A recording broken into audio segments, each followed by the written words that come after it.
Stability AI a annoncé une nouvelle intelligence artificielle. Pika a annoncé sa première version, Pika 1.0. Eleven Labs a annoncé le pitch to pitch. Ça pourrait être intéressant de pouvoir le tester dans cette vidéo. Salut tout le monde, c'est Monsieur AI, on se retrouve dans une nouvelle vidéo actualité sur tout ce qui concerne l'intelligence artificielle. C'est parti. On commence avec la première actualité, c'est les États-Unis et 17 autres pays qui ont décidé de s'accorder pour créer une sorte de législation aux côtés de la sécurité avec l'IA. Cet accord est là pour justement gérer tout ce qui est piratage et mauvaise utilisation de l'IA. Malgré ce cadre, les recommandations n'abordent pas les problèmes urgents comme les données, la formation pour les modèles ou les utilisations de l'IA en interne. L'accord est le premier effort international coordonné qui définit du coup les premiers principes de développement IA axés sur la sécurité. Cet accord marque la partie où on va commencer à s'intéresser à tout ce qui concerne la cybersécurité avec le monde de l'intelligence artificielle et surtout l'IA générative. Bon, pour moi, ça va être très intéressant parce que voilà, les États-Unis vont essayer de rattraper l'Europe en termes de législation côté sécurité des données. Actualité suivante. Est-ce que vous vous rappelez de Pi? Donc Pi, c'était du coup l'IA qui a été générée par l'entreprise qui détient LinkedIn. Là, on peut voir qu'ils ont sorti du coup un nouveau modèle qui s'appelle Inflation 2. Et là, hop, on peut voir un petit peu de comparaison avec les autres modèles. Ce qui est intéressant de se dire, c'est que ici, on peut voir que Inflation 2 se trouve entre GPT-4 et Claude 2. Et là, on se dit que on a une sorte d'IA qui va être assez performante pour faire pas mal de tâches. Je vous laisse regarder dans la description le lien de cet article pour avoir plus d'informations sur Inflation 2. Actualité suivante. Eleven Labs, qui est énormément utilisé pour créer des voix, a annoncé du coup le AI Speech to Pitch. Et ça, c'est très intéressant parce qu'avant, on devait avoir du coup un texte pour le transformer en audio ou un audio pour le transformer en texte. Maintenant, on peut récupérer un audio et transformer notre voix directement en automatique. Ce qui est intéressant, c'est que vous allez avoir du coup le lien dans la description pour pouvoir tester. On va faire un petit test ensemble tout de suite. Bonjour, je m'appelle Mickaël et nous sommes sur la chaîne de Monsieur IA. Bonjour, je m'appelle Mickaël et nous sommes sur la chaîne de Monsieur IA. Ok, donc là, c'est ma voix actuelle. Et on va essayer de changer. Bonjour, je m'appelle Mickaël et nous sommes sur la chaîne de Monsieur IA.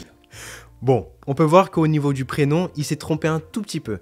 Mais voilà, ça reste la version bêta. Et on peut tester aussi avec d'autres phrases. Et encore une fois, on sait très bien qu'il faut parler en anglais pour que ça soit beaucoup mieux traduit. Ce qui est très intéressant, c'est qu'on peut aussi cloner notre propre voix, avoir aussi d'autres voix assez réalistes. On a vu aussi en dessous qu'ils ont rajouté aussi une précision sur les contrôles. Donc voilà, si on veut que notre voix soit assez grave ou autre. Donc tous ces paramètres sont assez intéressants à prendre en compte. Et je pense que de toute façon, on connaît déjà tous Eleven Labs. Et cette solution-là va vraiment changer pas mal de choses. Actualité suivante. Récemment, on a entendu tout ce qui concernait la saga de OpenAI. Actuellement, ils ont des rumeurs comme quoi ça va créer une sorte d'AGI, donc une IA qui est capable de surpasser l'être humain. Mais voilà, il y a des problématiques qui ne sont pas résolues et il y a aussi des rumeurs qui sont fausses. Donc Q, c'est quoi? C'est un modèle d'IA qui est capable de résoudre des problèmes mathématiques beaucoup plus complexes que d'habitude. C'est pour cela que il y a plusieurs personnes de chez OpenAI qui ont commencé à avoir peur et se dire que on commence à développer une AGI, il faut faire attention. D'une part, on peut se dire que le fait qu'une IA soit meilleure en mathématiques peut nous aider dans tout ce qui est recherche, médicale, etc. Mais d'autre part, on peut se dire aussi, tiens mince, si elle commence à devenir beaucoup plus performante qu'un être humain, ça devient complexe. Cependant, ce qu'il faut garder en tête, c'est que l'IA, donc Q, est capable seulement de résoudre des problèmes mathématiques primaires. On est encore au début, je ne pense pas qu'il y aura une AGI pour le moment, donc faut pas penser que Q va nous remplacer, c'est pas encore le moment, on n'a pas encore atteint le stade de AGI, donc faut pas paniquer, c'est vraiment un projet qui est du coup au début et on verra bien dans les semaines à venir, dans les formats actualités justement, si y a des évolutions du projet Q. Actualité suivante. Stability AI, qui appartient du coup à Stable Diffusion, a créé Stable Video Diffusion. Et là, justement, cet outil-là, c'est quoi? C'est comment animer une photo et la rendre en vidéo avec une animation assez particulière. Comme on peut le voir ici dans ces vidéos-là, voilà, on part d'une photo et hop, ça fait par exemple un zoom, ça fait vraiment un travelling sur la vidéo, donc c'est très intéressant. Là, je vais vous montrer une vidéo qui est directement sur YouTube, qui montre toute la particularité du coup de cet nouvel outil. On peut voir qu'on peut passer du texte tout vidéo. Donc ça, c'est très bien. Et du coup, la vidéo commence à prendre beaucoup de sens parce qu'on voit qu'il y a beaucoup plus de détails qu'avant. Et ça, c'est très intéressant parce qu'au niveau vidéo, on se demandait quand est-ce qu'il allait y avoir des concurrents sur Runway. On peut voir qu'il y avait des comparaisons de toute façon entre Stability AI et Runway, Pika Labs, etc. Et on peut se dire que ben voilà, ils ont quand même dit que c'était eux les meilleurs sur certains points. Bon, nous allons voir dans le long terme exactement si c'est vraiment un concurrent sur Runway ou pas. Mais là, je vais vous parler d'une autre actualité qui va être très intéressante. Ça va être l'actualité suivante. Voici la prochaine solution, c'est Pika, avec sa nouvelle version, c'est Pika 1.0. Donc là, vous pouvez le voir ici, on va mettre la petite vidéo. Première chose, on peut faire du texte to animation, on peut le voir avec Elon Musk ici. On peut se dire que ça peut être déjà quelque chose qui est très intéressant, parce que vous avez vu le rendu, il est génial. Deuxième chose, on peut aussi générer du contenu qui va être utilisé pour tout ce qui est animation. Cet outil n'est pas là pour remplacer justement des métiers d'animateur 3D, etc. mais vraiment pour créer un rendu très simple, très rapidement. Et donc c'est comme ça où ça devient très intéressant pour des personnes qui n'ont pas forcément de compétences en animation de pouvoir l'utiliser. On peut aussi l'utiliser pour récupérer une image et la faire animer, donc comme vous pouvez le voir ici. Et de plus, on peut récupérer une vidéo et la transformer. Donc là, vous avez vu, hein, on a pris une personne qui faisait du cheval et on l'a transformé dans différents types de contextes. Autre chose assez intéressante, c'est le fait de prendre une vidéo et pouvoir la redimensionner. Ou aussi modifier aussi quelques éléments de la vidéo. Comme vous pouvez le voir dans la vidéo, c'est génial.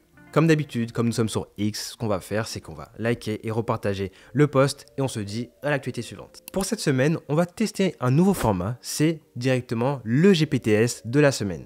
Il va remplacer l'outil du jour et aussi la partie ChatGPT plugin.